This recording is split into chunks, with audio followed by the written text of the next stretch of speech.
Hey there guys, Tom here, welcome back to my movie channel and thank you very much for joining me for this, my review of the brand new Spike Lee directed movie, BlacKkKlansman. The movie stars John David Washington, yes, that is Denzel Washington's son, and Adam Driver, and is the story of John David Washington's character called Ron Stallworth.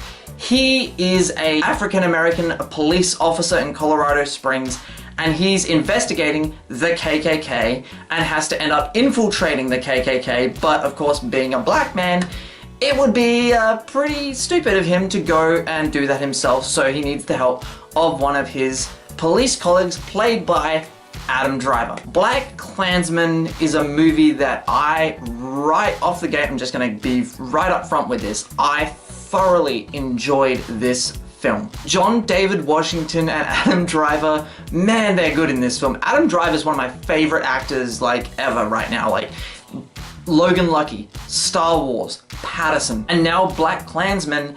Adam Driver's on fire right now. This dude is insanely talented and he's so good in this film. As is John David Washington. Sometimes when he speaks and you know, it's not like on his face, you just hear his voice and you're like, damn it, that's Denzel. Like this dude, you can hear the Denzel-isms coming through in his voice, and that's kind of cool, but he does stand out on his own and brings a very good performance to the role, and I want to see this dude in more stuff. Now this movie is very heavy and it's very drama focused, but there are also great moments of humor throughout the movie, and there are some really quite funny moments in this film. Now I do want to be careful here not to overpraise or even underpraise this movie, because this is a film that I'm gonna need to sit on for a bit, because this is a movie that I really have to sort of sit on and soak in and really take the time to think about this film. Like this film leaves such an impression on you that you kind of can't just walk out and go, yeah, that was great, that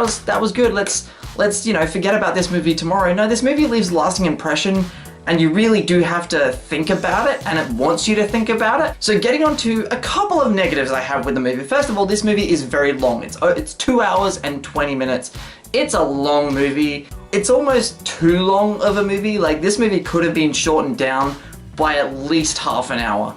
At least half an hour. At a certain point, there was a certain point in this movie during the third act where I was like, hey, this, you know, it felt like it was coming to an end, and I'm like, this is a great ending. It's quite a morally satisfying moment, and it's a good place to end the movie. And then the movie kept going, and then it kept going, and then it ended, and I'm like, no, you definitely could have cut that last half an hour off. I'm not saying the last half an hour was bad, but the movie was definitely too long, as well as some pretty glaring pacing issues. The film could definitely have been tightened up a bit. So guys, that is my quick review of BlacKkKlansman. Thank you very much for watching. Once again, if you have not subscribed to my channel, hit that button and ring that notifications bell so you never miss out on my take on all things movies. My name is Tom, thank you very much for watching, and I will see you guys next time.